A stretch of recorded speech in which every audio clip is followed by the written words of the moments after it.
If you're serious about improving your chess and you don't have a clear, proven plan of action that can actually get you to 2000 ELO, it's very likely you're going to end up like most players who focus on all the wrong things that will never actually lead to progress. So in this video, I'm going to give you the exact system I used to get to 2600 online and become a FIDE candidate master without having to spend 5 hours a day on chess. This new system has not only worked for me, it's helped countless others improve. And for those of you who are already at 1000 or 1500 ELO, this could be all you need to get your next breakthrough and hit 2000 soon. In this deep dive, you are going to discover exactly what to focus on and what terrible garbage advice to ignore so you can start getting results like you can see on screen right now. As long as you're rated somewhere between 0 and 2000 and you want to improve your game, this blueprint will work for you. So here, for example, we had one of my students, Jan Ting, who went from 1800 to 2000 ELO in just a few months following this system. Widemai reached 2000 and even beat a FIDE master, and Syed hit 2000 in both Blitz and Rapid Chess. Now, to be fair, these guys were already solid players before they started working with me, but this system works for beginners too, like Harrison, who was new to chess, and got to 1090 in just a few months. We had Colby break through 800 and gain 97 ELO in 3 days. It worked for Dylan, who went from 700 to 1000 in 2 months. And it worked for Lukita, who went from 900 to 1588 in 3 months. So if you want to get results like this, the first thing we need to do is make sure you're not wasting your time on stuff that won't actually get you to that 2000 ELO mark. Most players are stuck, not because of a lack of effort, but because they've been focusing that effort on the wrong things. So the first thing to avoid is opening traps and risky gambits. I know it's tempting when you see an Instagram reel that promises you're going to win every game in 7 moves, and they may even get you some quick wins early on when you're a beginner. But long term, they actually do more harm than good. Stronger players don't fall for cheap tricks. If you try this against someone who knows what he's doing, they'll punish you for it. The next trap you want to avoid is relying too much on memorization. A lot of players see Grandmasters playing 20 moves of opening theory in their games and think that memorization is the key to becoming a strong player. But they have it backwards. Memorizing openings is basically useless at beginner to intermediate level because most players will not follow the script and play the theoretical moves you're hoping for. So it's just a waste of time to learn them. And there are much more important things you should be focusing on, which we'll get into soon. And finally, we have the natural talent myth, which is probably the most dangerous trap of them all. I talk to players all the time that don't actually believe they can hit their goal, whether it's 1000, 1500, or 2000, because they think they're not talented enough. Yes, if your goal is to become the world champion, maybe talent plays a role. But I can say with conviction that 2000 is possible for anyone who puts in the work, because I've seen it. I've seen players of all ages, all starting points get there. The reason 99% of players don't, though, is because they don't believe they can do it. They give up too soon, or they just aren't willing to put in the time and effort to get there, which is fair enough. But with any goal you set, you have to believe it's possible if you try. So now you know the traps to avoid. Let's zoom out and have a look at the bigger picture strategy to get you from 0 to 2000. Most players are one-dimensional. They grind puzzles all day or memorize openings, but they never develop into a complete player because they put all their focus into only one area and have all these gaps missing in their knowledge. To reach 2000 and master chess, you need to become what I call a full-stack player. This just means you need to get good at all 4 key elements of chess: openings, tactics, strategy, and psychology. Most players forget that last one especially, and if even one of those areas is weak, it's going to hold you back. The process I'm about to show you is designed to systematically build all 4 skill sets and make sure you're always focused on the right things for your level. But how do you actually do that? Well, let me introduce you to the thing that powers every single phase of your chess journey. I call this the success wheel, and it's so simple. Right now, you watching this video are in the learn stage, but learning stuff on its own won't get you anywhere. You also need to apply what you learn. So that's what practice is about, not just mindless playing when you're half asleep at 2 a.m. I'm talking about deliberate, focused practice, where you're playing every move with purpose.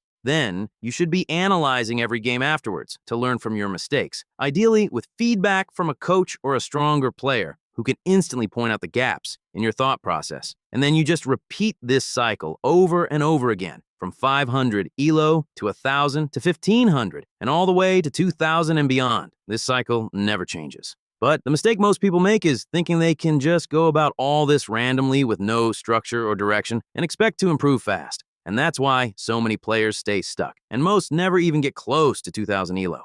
That's what this video is for, to help you improve your chess skills in a systematic way so you can make faster progress towards hitting 2000. So let's get into it. Okay, so the first step of the blueprint to go from 0 to 2000 ELO is really nothing to do with chess at all. Over the past 3 years, I've become a coach and worked with thousands of chess players inside my chess courses and coaching programs. And through that experience, I've noticed a lot of patterns that not many people know about. I've also seen that every player struggles from the same things. Everyone struggles with tilt, they get obsessed with their rating, they get frustrated when they lose games. They struggle to focus. They can't stop making silly blunders. And all of this has nothing to do with chess knowledge and everything to do with psychology. So step 1 of the blueprint is to fix your mindset. And there are a few key mindset shifts that you need to make if you want success in chess. And you're probably not going to like them, but this is what works. So I have to include it. The first one is around your expectations for progress. A lot of players get these phases where they're super excited about chess and they want to make fast progress. They think they're going to be gaining hundreds of rating points every week, and when it doesn't happen, they get frustrated and sometimes even quit chess for good, all because of inflated expectations. The truth is, reaching 2000 is not going to happen in a few days or weeks. Instead, you should think in months and years. Zoom out and see the bigger picture. Be prepared to wait a long time before you see big results. And by having a realistic time frame for achieving whatever your goal is, you're setting yourself up for success. The next thing is, you need to stop obsessing over your rating. Instead of chasing rating points, chase skill improvement. Focus on building your chess skills and improving your understanding of the game each day, and you'll hit your rating goal as a side effect. So if your goal is 2000, you want to think about what skills does a 2000 level player have? We're going to go through them all in this video, but for a start, you probably need to stop blundering every game. And you need to get good at openings, tactics, finding plans, attacking. It's great to have a rating target to work towards, but your focus in the day-to-day should be on how do I get better at these skills today, not how do I gain 300 ELO today. And the next mindset you need is to be okay with losing games. Similar to the previous point, if you're too focused on the outcome of trying to win the game, in a weird way, it'll often sabotage you and stop you from playing the way that will actually lead to the win.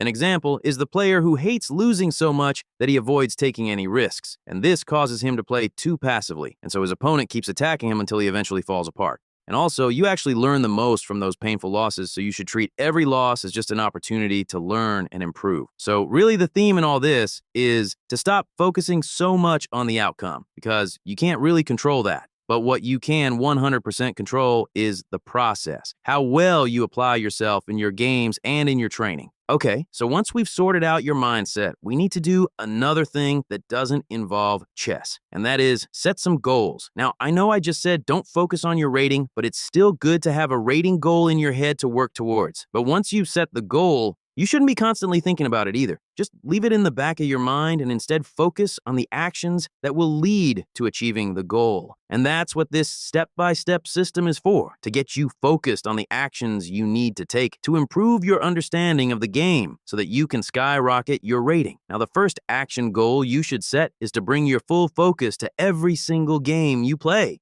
So many people just play mindless chess when they're half asleep or exhausted after a long day, and they're not even thinking about the game or trying to win. They're just playing on autopilot. And then they wonder why they don't make progress. What you need to do is treat chess like a sport and think of yourself as an athlete. So for example, the number one thing that all pro athletes do is sleep well. Sleep is such an easy performance boost that everyone knows about it but doesn't actually do. But it's such a simple hack and definitely worth taking seriously if you want an advantage over everyone else, because hitting 2000 is not easy. Less than 1% of players ever get there, which means you need to beat 99% of players. So you need every advantage you can get. And this goes for really anything you do, whether it's playing a chess game, doing puzzles, or watching this video. Give it your full focus. Okay, now the next step is going to help you get 3 times faster results, and it's super simple. To improve at chess, there are so many different little skills you need to learn, and it all takes time. So the more time you put into chess, the faster progress you'll make. The issue is, most of the players I coach are adults who are busy with kids and jobs and stuff. So a common concern a lot of them have is they just don't have any time for chess. Or if they do, it's just a few minutes here and there where they can maybe fit in a Blitz game, which is understandable. But the truth is, we find time for the things we want to prioritize. So let's say your list of priorities goes family, work, chess. All you have to do is reorder that to put chess in its rightful place at number 1. No, but in all seriousness, you just have to look at all the things you spend time on and decide if improving at chess is a priority for you. Let's say you spend 2 hours every night doom scrolling before bed. You might consider that maybe your chess goals are more important to you than Instagram reels, and then decide to put that time towards learning chess instead. So if you look at how much time you waste every day, it's very likely you can find more time. And if you're serious about this, the more time you put in, the further you will get, and the faster you will get there. It's really that simple. So now you've found time, and you've got your goals and mindset sorted. We move on to the next phase, which is the fundamentals of chess, starting with the 3 basic opening principles. I won't spend too long here since you probably already know these, but here they are anyway. Control the center, develop pieces, and castle early. That's it. Just focus on these 3 things in the opening and you'll pretty much always get a decent position. But then you'll run into a new problem. What to do in the middle game after you've developed and castled. This is where you need step 5, which is what I call the B.A.D strategy. There's a full video about this on my channel, but in essence, it's a simple 3-step thinking system that you can use in any position, and it works insanely well. We had some great comments on that previous video, like this player who went from 400 to 791 in only a week, and another one broke through a 5-month plateau after learning this strategy. So here's how it works. Step 1 is to do a blunder check. After each move, always ask yourself, what is my opponent's threat? We'll go deeper into blunder prevention later, but if there is no threat to deal with, then you go into step 2, attack. You always want to attack whenever it makes sense, because this puts your opponent under pressure and makes them more likely to blunder. But if there's no good opportunity to attack, then move on to step 3, which is develop. This can be developing pieces to better squares, or it can be optimizing your position by improving your pawn structure or something like that. But knowing these steps is not enough. You also need to know how to actually apply them in a real game. So let's have a look at an example to demonstrate how this works. Here we have a middle game position from one of my games. It's white to move, and I'm down a pawn, but I do have a nice lead in development. So let's go through the B.A.D framework. First is the blunder check. Now, looking at his last move, my opponent has just retreated his knight, and he's not really threatening anything. So we move on to the next step. Is there anything we can attack here? Well, we can take the pawn, but he can just take back. So we don't have any major attacking options here. But the move I play is bishop to h5, pressuring this diagonal and also opening up my rook at the same time. He plays d4, so no threat from him again, so I can just keep going with my plan. I take the knight to double his pawns, and now bring the queen out to attack that weakness. He pushes, and now I have a check which forces him to move his king. Next, I bring my rook down to the 7th rank, attacking his queen. And then I bring my final piece into the game and double the rooks. So the cool thing about those last few moves is I was attacking and developing pieces at the same time. These are called multi-purpose moves, where you use more than one part of the B.A.D system in one move. And here, my opponent blundered his bishop, and I won the game pretty easily from there. So this strategy is simple, but very effective. Blunder prevention is the most important step, since most games are decided by a blunder. And then you either attack or develop so that every move is improving your position and you're playing with purpose. Okay, now we move into the endgame stage, which means when the queens have been traded off. You can actually still use the B.A.D system in the endgame. It's just the way you use it will be slightly different. So with attack, you're not going to be attacking the king as much. Most of the time, you're going to be attacking weak pawns and trying to create passed pawns that you can promote. You also want to keep developing and optimizing your pieces. The thing that changes in the endgame is you need to activate your king as well, because with less pieces on the board, it can't be attacked as easily, and it actually can become a powerful attacking piece by itself. So for example, in this endgame, the material is equal, but our rook and king are centralized and much more active than black's. So we use the endgame principles, starting with rook b7 to attack this weak pawn. Black defends, and now we bring our king into the action to help. And there's nothing they can do to stop us from winning this weak pawn. And now we end up with a 3 versus 1 pawn majority on the queen side. So the plan to win this endgame is simple. push those passed pawns and promote them. And then, of course, you need to know the basic endgame checkmates, like how to win with a king and queen and king and rook, which are both super easy. You can learn them in like 2 minutes with a quick YouTube search, so I won't go into them here. Okay, now you understand the basics of the opening, mid-game, and endgame, and you have the right thinking system to use on every move. But even players who understand all this suffer from an even bigger problem that we need to address: blunders. In the B.A.D system, we talked about looking for your opponent's threats, but if it was that easy, no one would ever blunder. What you need to understand is that blunders have nothing to do with your skill or knowledge on the chessboard, and everything to do with your mind.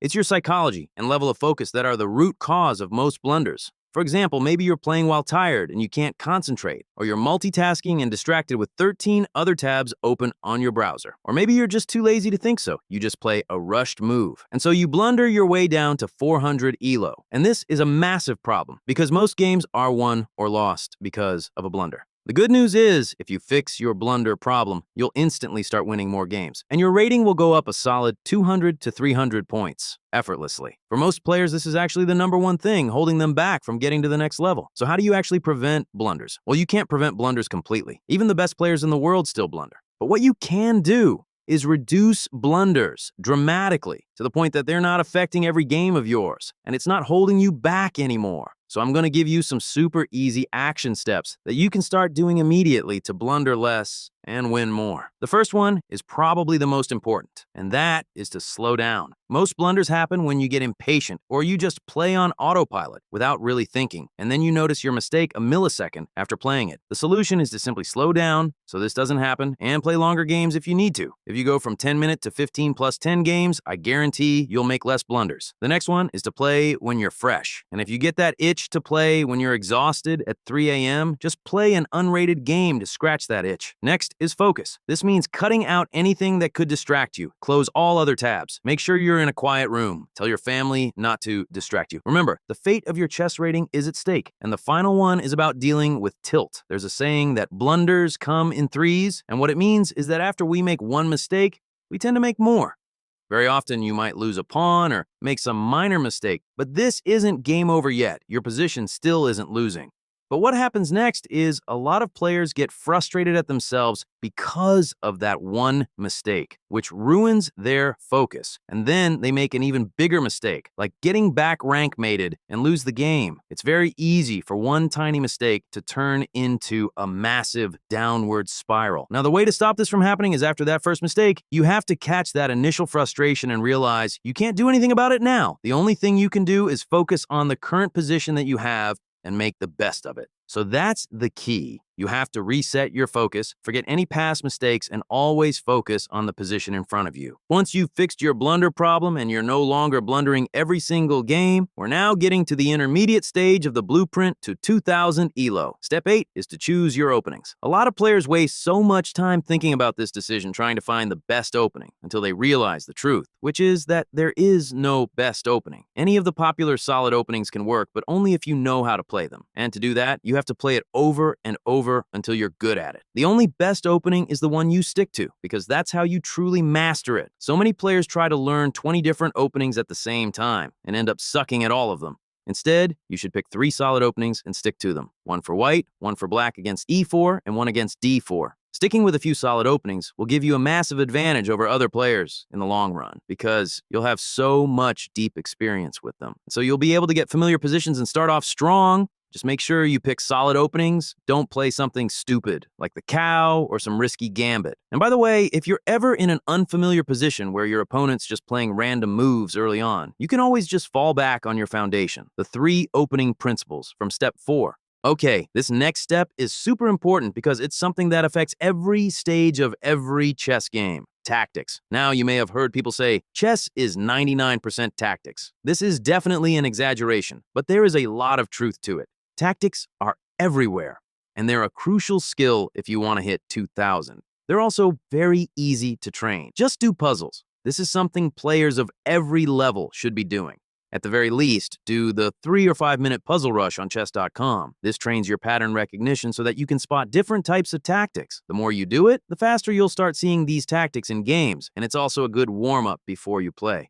Now, a lot of players have told me they do tons of puzzles every single day. but for some reason, they still miss tactics in real games. And most players' puzzles rating is way higher than their game rating, at least until the recent chess.com puzzles update. The reason for that is simple. In puzzles, you know there's a tactic, and when you're looking for it, you can actually find it pretty easily. Whereas in real games, you don't know when there's going to be a tactic. It could be anywhere, which means you have to make sure you're looking for tactics every move for both you and your opponent. The good news is, if you're following the B.A.D system, you will be able to find most tactics on the attack step when you're looking for all the threats you can make. So the way to improve your tactics is simple. Do puzzles as a daily habit and make sure you're constantly looking for tactics on every move during games. Once you can spot tactics fast, the next step is learning how to calculate. Not just seeing one move threats, but being able to see 3, 4, 5 moves ahead. Calculation is the single most important skill in chess. The reason an engine is so good is because it can literally see like 50 moves into the future and determine the best move from there. Engines don't know anything about chess principles. It just uses brute force calculation to figure out what to do. We're not engines, of course, but we still need to practice calculation so that we can see at least 3 moves ahead, because that's all you really need to find most tactics. But obviously, the better your calculation, the better you will play. So how do you get better at calculation? Well, it's pretty simple. You just practice. So when you're doing puzzles, practice not moving until you see the right move.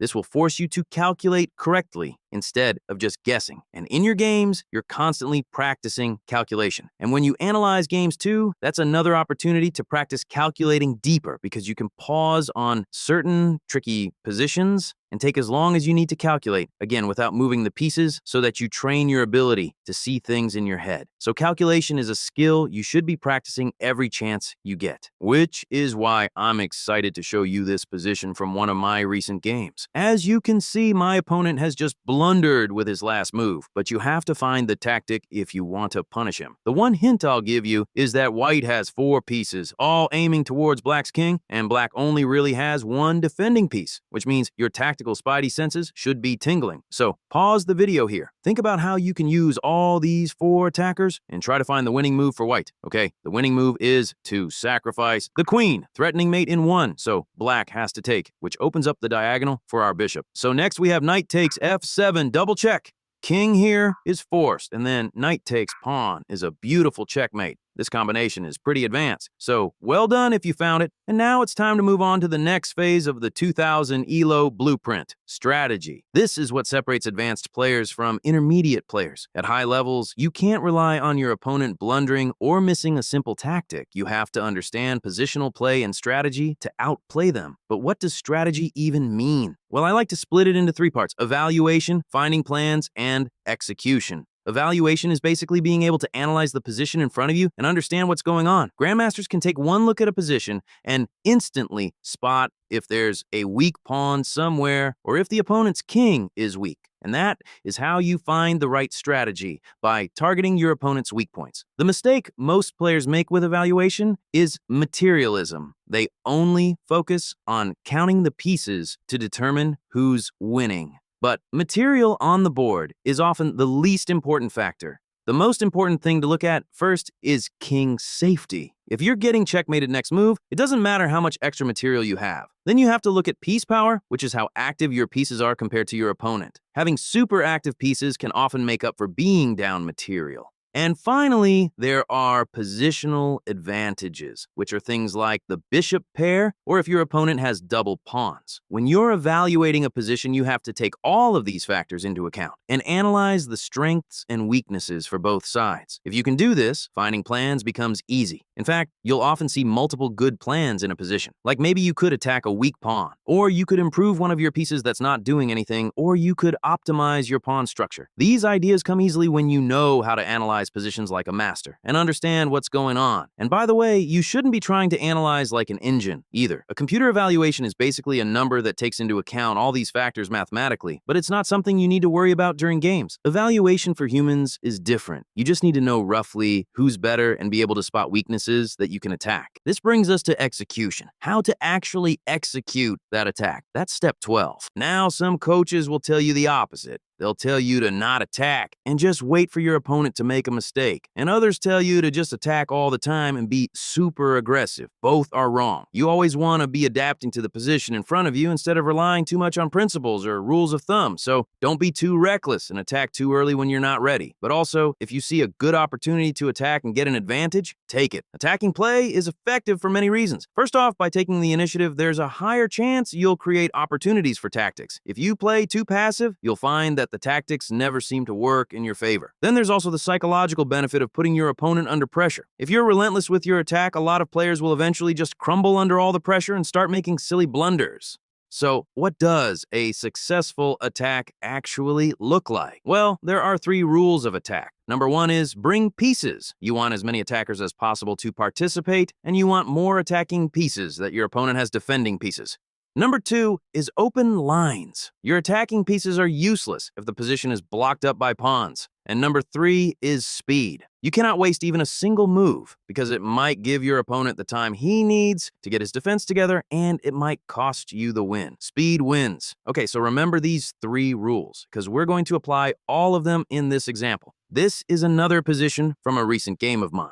I'm playing white, and looking at this position, the first thing you should hopefully notice is that black hasn't castled yet, which is why I decided to use rule 2 and break open the center with pawn to d5. My opponent captures, and now his king is exposed for me to give a check, which he then blocks. Now he's only 1 move away from castling, and if he can manage that, his position is actually fine, so this is not the time for me to play a normal developing move or a random pawn move. Speed is key. I have to keep making threats so that he doesn't have time to castle. So I play queen b5, hitting the knight, so he has to defend again, and now what? Remember the first rule?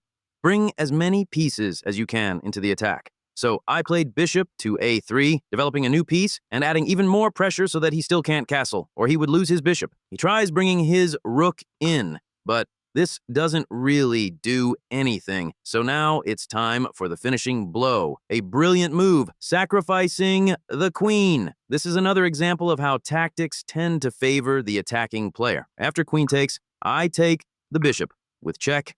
King here is forced, and now I have a nice discovered check to win back the queen, and I end up in a completely winning position, and pretty soon, checkmate my opponent. This is one of those games that feels so good because everything just came together in my favor, all because I was attacking with every move and following these 3 simple principles. And hopefully this shows you that if you try the do not attack strategy and only rely on your opponent's mistakes, you're really just playing hope chess, and you're gonna miss winning opportunities everywhere. If you want to master chess, you have to learn how to attack at the right moment. We've covered a lot, and the next phase is about implementing these concepts into your games, because knowledge is useless unless you can apply it. But you can't possibly get good at all of those skills all at once. It's too overwhelming. You have to pick one at a time to focus on. And this one thing should be whatever your biggest weakness is at the moment. For example, you might spend a week trying to implement the opening principles, then next week you move on to the B.A.D system. And during this period, you're applying what you've studied, you're analyzing those games so you learn what worked and what didn't, and game by game, little by little, you're improving your understanding of chess and your ability to execute all the strategies we talked about. So many players think they practice chess, but they don't. They just play games mindlessly or watch random videos without any clear direction. They have no focus or intention for what they're trying to work on. And that's why there are players that play chess for years without making any progress. It's kind of like if you go to the gym for a year and lift the same weight the whole year. You might make some gains the first month, but after that, you're just gonna plateau until you increase the weight. In chess, increasing the weight means you need to play against stronger opponents, learn new things, analyze your games in more depth and the one people forget about. Get better at implementing the things you already know. The key is deliberate practice. Every game you play must have a specific intention. Realize that learning new things will not actually help you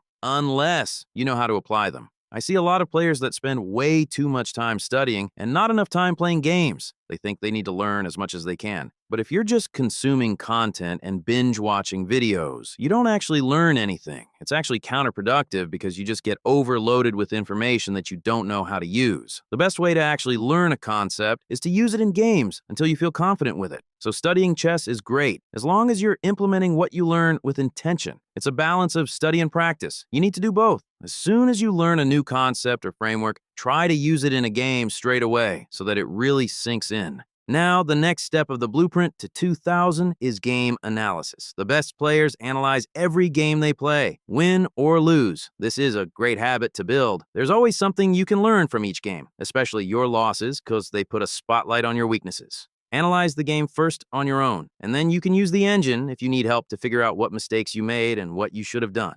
Just remember that your goal should be to understand the game better. So, understand why your move was a mistake, why another move is better, and what are the ideas behind that best move. That way, you'll pick up little things that you didn't know before, which will massively improve your game over time. This step is a lot easier if you have a coach or a stronger player to analyze the game with you live, because they can just explain the relevant concepts to you instantly without you having to spend hours trying to decipher the engine. The other thing you want to look for is critical moments. In most games, there are a few critical moments or turning points in the game that are worth unpacking. And also, if there was any point where you felt stuck or unsure of what to do, that's also something you should look deeply at in the analysis. Over time, as you go through this process, you'll start to notice patterns, like common mistakes that you keep making across many games. This could be something mental, like losing focus. It could be a knowledge gap that's missing. It could be time management, calculation. Whatever it is, game analysis is how you expose those weaknesses so that you can fix them during your study and practice. By the way, the more advanced you are, the deeper your analysis should be. For beginners, it's enough to just look at the big misses and blunders that you made. Whereas advanced players should look deeper into the more subtle inaccuracies as well. Now, if you are going to use the engine or game review, keep in mind that they will always recommend the absolute best move every time, which might be unrealistic for most players to find. So don't be too upset if the engine says all your moves suck. Just focus on learning what you can from each game. And one final tip, game analysis isn't just about your mistakes.